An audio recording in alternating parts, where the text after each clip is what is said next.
¿Qué tal? ¿Cómo le va? Bienvenidos a Enlace Legislativo Televisión. Mi nombre es Miguel Vargas y en esta ocasión se encuentra con nosotros el diputado de Morena y presidente de la mesa directiva del Congreso del Estado de Oaxaca, el diputado José de Jesús Romero López. ¿Cómo está? Bienvenido, Muy diputado. bien, muy buenos días, Miguel, y muy buenos días a todo el auditorio que nos sintoniza por Corte B. Muy bien, diputado, pues vamos a hablar de diferentes temas que tiene en su agenda legislativa, pero también vamos a hablar de lo que hace realmente un presidente de la mesa directiva. Si nos puede comentar, iniciamos por esa parte. ¿Cuál es el papel que juega un presidente de la mesa directiva del Congreso del Estado de Oaxaca? Pues mira, un presidente de la mesa directiva tiene la responsabilidad de garantizar que todas las fuerzas políticas que están presentes en el pleno del Congreso, en el área donde se desarrollan las sesiones, puedan expresarse libremente, puedan exponer sus ideas y sus planteamientos y la visión que ellos tienen del Estado de Oaxaca en un marco de respeto, de orden, de civilidad política, y para eso el presidente se auxilia de una mesa directiva que la componen un vicepresidente y 3 secretarios, y del reglamento interno del Congreso, que es el que determina todo el proceso con el cual se llevan a cabo las sesiones durante el periodo ordinario y los periodos extraordinarios y las sesiones extraordinarias que determine la propia legislatura y su pleno. Es su responsabilidad también garantizar la integridad y la seguridad de los diputados en el recinto legislativo y que puedan tener todas las garantías para el desarrollo de sus actividades legislativas en el marco del pleno legislativo, que es el área donde se encuentran los asientos, las sillas donde los diputados y diputadas acuden a las sesiones. Entonces, básicamente, mi responsabilidad es esa, la garantía de que la pluralidad, la civilidad, la democracia imperen en un pleno bajo un orden establecido en la propia ley. Y aparte de esta responsabilidad que tiene como presidente, usted es de una fracción parlamentaria de aquí del Congreso que es Morena y trae una agenda particular desde el inicio de esta legislatura que tiene que ver con combate a la corrupción, con la transparencia. Tuvo varias iniciativas que fueron también aprobadas en ese sentido. ¿Se nos puede comentar más sobre eso? Sí, con todo gusto. Hay una agenda legislativa que en lo particular impulsé al inicio de esta legislatura, en el primer año legislativo, en este segundo año legislativo. Hay una agenda común que tengo con la fracción parlamentaria de Morena y hay una agenda que también como presidente de la mesa directiva es mi deber impulsar y procurar que se cumpla, que es la agenda legislativa de todo el Congreso del Estado. En el marco de la agenda particular que presenté en el mes de octubre del año pasado, impulsé grandes ejes para la transformación de la vida pública del Estado de Oaxaca.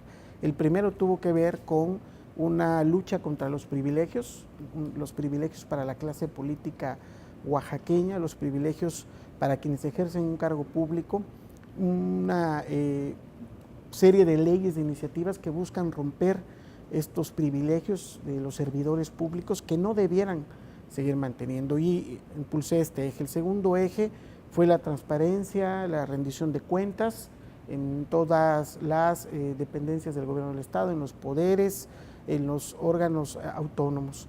Y el tercero que impulsé fue la reforma integral al Congreso del Estado a través de su ley orgánica y su reglamento, que pues prácticamente era obsoleto, más de 20 años sin que se trastocara ese formato, ese esquema que ya no obedecía a la realidad democrática de Oaxaca. Entonces fueron 3 ejes y en cada uno desarrollé una serie de acciones legislativas que en su mayoría, y lo digo afortunadamente, fueron aprobadas con la mayoría del pleno legislativo. ¿Pero por qué es importante la ley orgánica para el Congreso? Bueno, la ley orgánica del Congreso del Estado es importante y su reglamento porque norman la vida interna, establecen cuáles son los procesos legislativos y cómo se deben cumplir, establecen los mecanismos que la propia ley orgánica y el reglamento marcan para tener un Congreso abierto, un Congreso transparente, un Congreso de máxima publicidad, o el concepto que impulsamos que se llamó Congreso Abierto.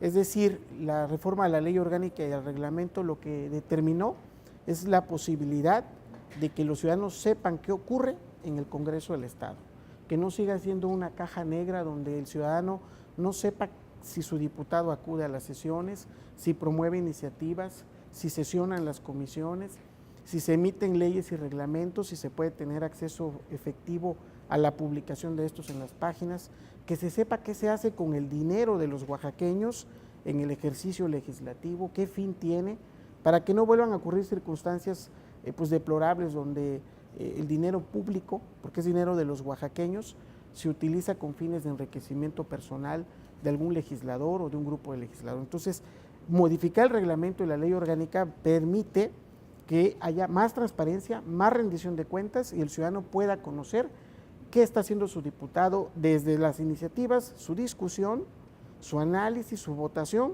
así como el régimen interno de administración de este Congreso. Entonces, esta ley orgánica y este reglamento contemplan estas posibilidades muy claras de reducir comisiones, de que el tesorero informe trimestralmente el estado financiero, de que las prerrogativas que reciben las bancadas, las subvenciones, sean públicas, que la gente sepa cuánto dinero recibe cada bancada y para qué lo está ocupando. Esto deja un terreno entonces ya para la próxima legislatura para que inicien a partir de ello. Sin ninguna duda, y yo creo que se sienta un precedente para una nueva historia legislativa de Oaxaca. Muchas de estas acciones nosotros las tomamos de facto, pero bueno, algunas ya no se pudieron instrumentar, como el tema de las comisiones, porque ya estaba instalada nuestra legislatura cuando fue aprobado un año después este reglamento, esta ley orgánica.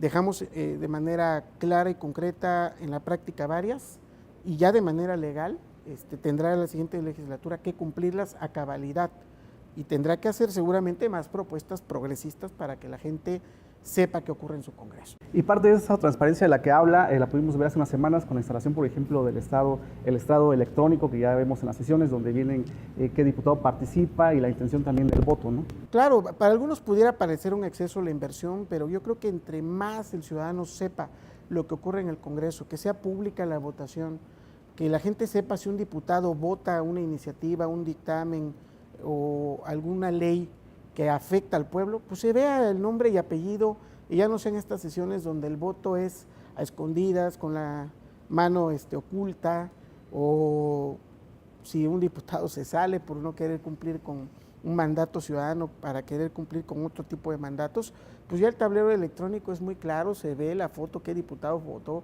a favor del pueblo o en contra del pueblo. Entonces esto es una medida de transparencia.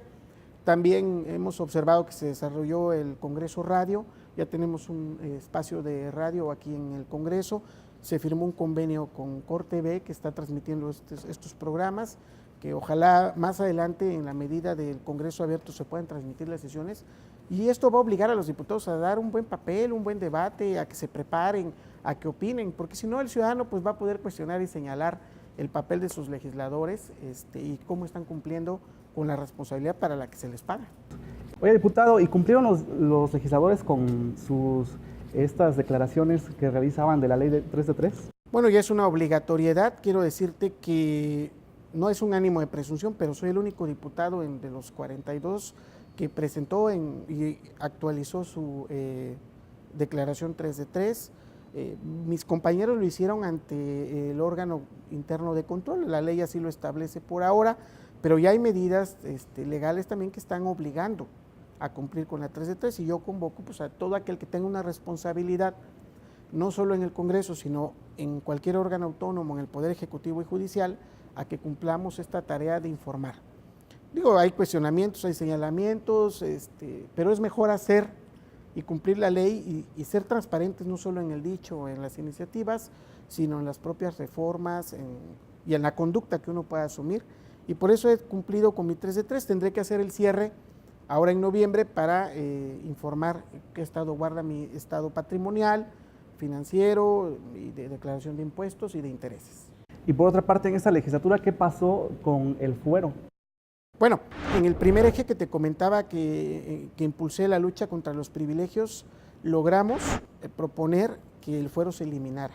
Hubo un muy buen debate, yo lo recuerdo, para la primera discusión del dictamen, donde una bancada en particular se opuso a desaparecer el fuero y se pretendía desechar el dictamen.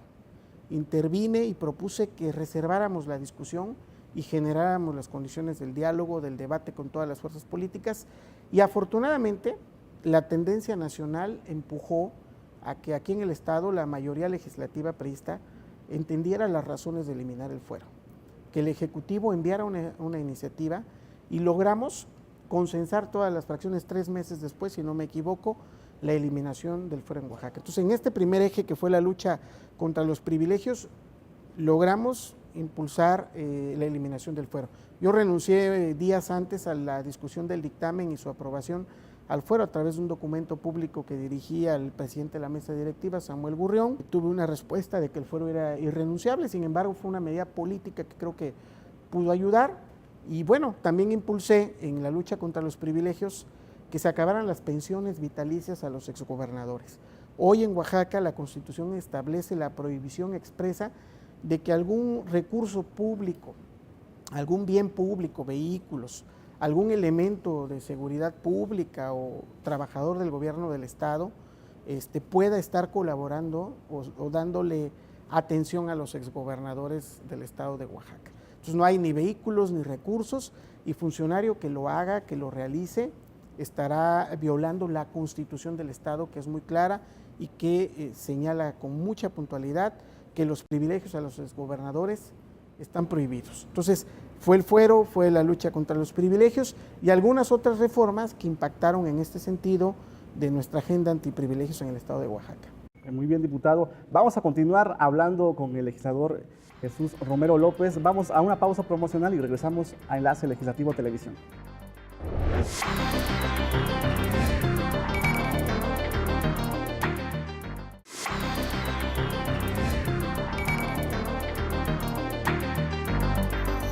Continuamos en Enlace Legislativo Televisión. Estamos platicando con el diputado presidente de la mesa directiva de esta 63 legislatura, Jesús Romero López. Vamos a continuar conversando sobre este tema importante que es transparencia y rendición de cuentas, la corrupción como parte de su agenda. Sí, pues mira, el segundo eje, empezamos por el tercero, pero bueno, de ahí fuimos al primero. El segundo fue transparencia, rendición de cuentas y lucha contra la corrupción.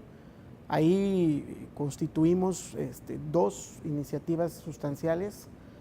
Una tuvo que ver con toda la armonización del sistema estatal anticorrupción, pero agregamos algunos elementos particulares de las características de Oaxaca, es decir, no fue solo una simple y llana armonización, hay elementos novedosos y uno de ellos estuvo en la creación de un nuevo órgano superior de fiscalización. Una situación muy cuestionada porque se visualizaba como una pretensión de eliminar un órgano que tenía un origen en un sexenio anterior y que se pretendía constituir uno nuevo con la intervención del nuevo Ejecutivo. Yo lo que tracé fue una ley. Las personas son determinación de otra circunstancia, pero lo que tracé, la propuesta de OSFE que presenté al Pleno y que fue tomada como referencia sustancial, establece criterios que buscan eliminar la corrupción dentro de los propios órganos de fiscalización.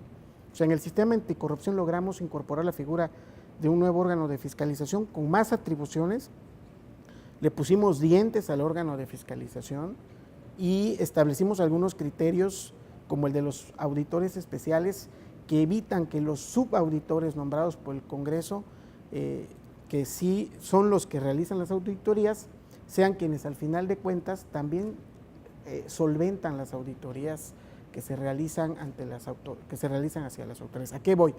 Si tú eres auditor y comienzas un proceso de auditoría a un municipio, el presidente municipal estaba obligado a solventar con el mismo auditor pues estas observaciones. ¿Esto qué generaba? Una cadena de corrupción, desde la subauditoría hasta los últimos funcionarios. Entonces nosotros encontramos una ACE, la verdad que era un nido de corrupción. El órgano que se encargaba de combatir corrupción estaba corrompido. Entonces metimos varios candados en la OSFE que hoy están funcionando y que quiero decirte se están tomando por la Auditoría Superior de la Federación como elementos claves para un nuevo orden en la Auditoría Superior. Entonces hicimos una ley que trascendió al Estado y que hoy es una referencia nacional. En el marco del sistema anticorrupción también propuse la plena autonomía del fiscal anticorrupción.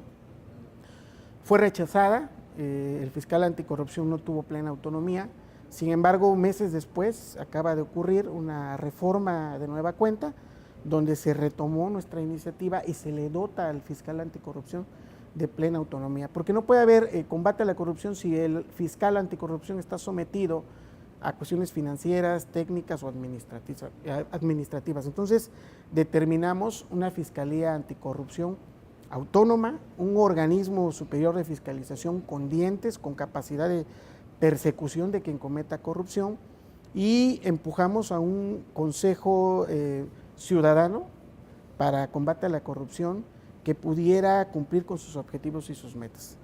Todo este andamiaje está en proceso, está en un desarrollo todavía de implementación y faltan recursos para que funcione el CPC, que yo insisto que requiere la atención inmediata del Ejecutivo para la administración de los recursos y pueda cumplir con su labor. Se requiere seguir fortaleciendo la Fiscalía Anticorrupción y a la OSFE se le requiere también de exigencia, pero también de apoyo para que nos dé los resultados que la gente está esperando para combatir la corrupción. Entonces, en el marco anticorrupción, presenté 3 iniciativas que fueron aprobadas que impactan en la lucha anticorrupción, pero que hoy requieren que los funcionarios que están al frente, que los ciudadanos que están al frente, pues cumplan con su labor y sobre todo también tengan las herramientas necesarias para desarrollar plenamente sus actividades. ¿Por qué abordé la agenda anticorrupción? Por una sencilla razón. Uno de los principales males del estado de Oaxaca y en los que radica su pobreza, su marginación y su atraso no tiene que ver con poco o mucho presupuesto, sino con que el dinero público que nos han enviado en los últimos sexenios se utiliza para enriquecer a los funcionarios o gobernantes en turno. Y bueno, al principio de mi legislatura a la que pertenezco, presenté un punto de acuerdo que me llegó a través de la ventana digital, tengo una ventana digital para que la gente interactúe, donde una empresa me hacía la solicitud de intervenir porque les debían más de 60 millones del mantenimiento de la alerta sísmica. Estoy hablando por noviembre. Denuncié este hecho porque fue un tema de corrupción. En la tribuna se alineó a mi agenda y bueno, afortunadamente se aclararon algunos temas ahí económicos, le pagaron a la empresa y la alarma sísmica estuvo medianamente funcionando y bueno, ya en septiembre por lo menos medio avisó la alarma sísmica, pero si no se le hubiera dado ese mantenimiento, si no se hubiera pagado, pues no sé en qué circunstancia hubiéramos tenido, tal vez menor, mayor, no lo sé. Eso es muy grave. Pero es muy grave, imagínate, deberle 60 millones porque los que estaban o no sé si se lo quedaron o no les importó, ese nivel de negligencia. O bueno, otra iniciativa que presenté hace algunos días para crear un nuevo organismo en el estado de Oaxaca que construya las carreteras, que supervise su mantenimiento, que establezca la mejora y la modernización, porque tenemos un organismo corrupto que se llama CAO, que de acuerdo a los últimos estudios de la Auditoría Superior de la Federación, cerca de 8,000 millones no han tenido un buen destino en el estado de Oaxaca. Pues ahí hay un nicho de corrupción, ahí hay un nido de corrupción que nosotros estamos tratando de que cambie, darle una nueva figura, más mecanismos de control, más mecanismos de transparencia, y está en discusión el tema, a pesar de alguna diferencia con el sindicato que argumenta que perderán sus derechos. Yo aprovecho el espacio para decirles, eso es falso, el sindicato va a conservar sus derechos, están garantizados y que no, yo los convoco a no ser utilizados con fines de corrupción de otros, porque mira, los últimos 6 directores de CAO en este estado han terminado con averiguaciones previas, con ficha roja en la Interpol, con denuncias penales y con carreteras desastrosas para los oaxaqueños. Entonces, desde la estrategia anticorrupción abordamos el tema en la práctica, con estos 2 casos y otros más, pero también por la vía legal, que fueron las iniciativas y las leyes que me fueron aprobadas, pues, afortunadamente. Y la verdad es que la figura de OPD pues no garantiza la transparencia y la rendición de cuentas. Vamos a ver si hay tiempo, nos queda una sesión, y sensibilizar al sindicato a que modifique su postura, porque es en beneficio de ellos, no es en perjuicio. Ellos son 650 trabajadores y hay 4,5 millones de oaxaqueños que requieren buenos caminos. Entonces, tenemos que conciliar todos. Oiga, diputado, hace unas semanas pasó algo muy grave para el sector mezcalero aquí en Oaxaca. Le dieron la denominación de origen a otras entidades. ¿Usted tomó una postura al respecto? Claro, fue una postura inmediata porque tengo compañeros militantes de mi partido, ciudadanos que conozco, que se dedican a la producción de mezcal. Y la verdad es que también ahí lo señalé, es un tema de corrupción. El INPI le otorga, yo no sé si a cambio de qué, tuvo que haber algo ahí de por medio, la denominación de origen Aguascalientes, que no tiene una tradición mezcalera, al Estado de México, donde ayer observé un video de un productor de mezcal que dice, pues aquí no tenemos maguey, pero nos gusta hacer mezcal. O sea, no hay una tradición mezcalera en el Estado de México, no hay una tradición mezcalera en Morelos lo que se produce es caña de azúcar, caña para aguardiente, pero pues a alguien se le ocurrió que la denominación de origen es un gran negocio, que se puede sembrar en todo el territorio nacional, y se rompe con esto, pues con la identidad de nuestros pueblos, con la vinculación a la tierra y al productor, con el proceso artesanal, y lo que se quiere hacer es industrializar el mezcal cuando es una bebida espirituosa, tiene un origen, un sentido, una historia, y pues sí, soy férreo defensor de nuestro derecho a que un producto oaxaqueño y de varios estados que se ha comprobado científicamente, históricamente, que son productores de mezcal, pues preserven esta riqueza, porque no se vale que hoy vengan algunos reyes del mezcal, como se autodenominan. Vi una nota del Heraldo, 4 o 5 personas son los reyes del mezcal, cuando los reyes del mezcal son nuestros pueblos, son nuestras comunidades, son nuestros productores. Entonces, en esa lucha estoy de frente, más allá de partidos, más allá de banderas políticas, porque es un producto de los oaxaqueños. Al rato van a decir que la tlayuda es pues de, no sé, ¿no? De Coahuila, de Sonora, y nos la vamos a pasar perdiendo nuestra riqueza ancestral, y no hay que permitirlo. Ahí sí vamos de frente en la defensa del mezcal oaxaqueño. Diputado, ya casi llegamos al final del programa, también de esta legislatura, ya casi estamos terminando. ¿Cuál sería su mensaje a la ciudadanía oaxaqueña después de estos 2 años? Bueno, decirles a los oaxaqueños que esta legislatura llegó en condiciones muy complicadas. Nos entregaron, bueno, no nos entregaron ningún informe del estado financiero, con total opacidad, con una deuda de cerca de 300 millones de pesos sin comprobar, que enfrentamos un déficit y que tuvimos que solventarlo, que hubo unidad en la Jucopo, que hubo unidad con la mesa directiva para buscar sanear las finanzas del Congreso, pese a que tuvimos un recorte de cerca de 100 millones de pesos respecto a la legislatura anterior. Que este segundo año hemos procurado usar los recursos públicos para solventar estas deudas, estos agravios que a final de cuentas son hacia los ciudadanos porque es dinero público, y que también en ese sentido vamos a hacer una entrega-recepción transparente, pública y ordenada, no como nos dejaron. Entonces eso tiene que marcar una diferencia en nuestro proceso legislativo. Segundo, que entregamos leyes, que entregamos todo un marco normativo en la lucha contra la corrupción, un marco normativo contra el tema de los privilegios, que creamos un marco normativo más moderno y más eficiente para combatir los crímenes hacia las mujeres, los feminicidios, la violencia política, pese a que la instrumentación ha fallado, pero el Congreso ha cumplido en esa parte, y que hemos derivado varias leyes e iniciativas que servirán a los oaxaqueños. Obviamente la gente siempre espera más y es válido, y yo le diría a los ciudadanos oaxaqueños hoy, hay que exigir más. Yo no me molesto si cuestionan, si critican el trabajo, es correcto, para eso nos pagan, pero tampoco termina esta legislatura en el marco de algunas más, que hubo conflictos, que hubo desavenencias, de crisis. No, vamos a dejar las cuentas claras y los resultados de manera pública, porque sí construimos a lo menos 4 grandes ejes de un proyecto legislativo en el estado de Oaxaca, que en el corto plazo y mediano se estarán viendo sus resultados. Muy bien, diputado, pues muchísimas gracias por este espacio a Enlace Legislativo Televisión. Y de esta manera llegamos al final de Enlace Legislativo Televisión. Nos vemos en la próxima emisión.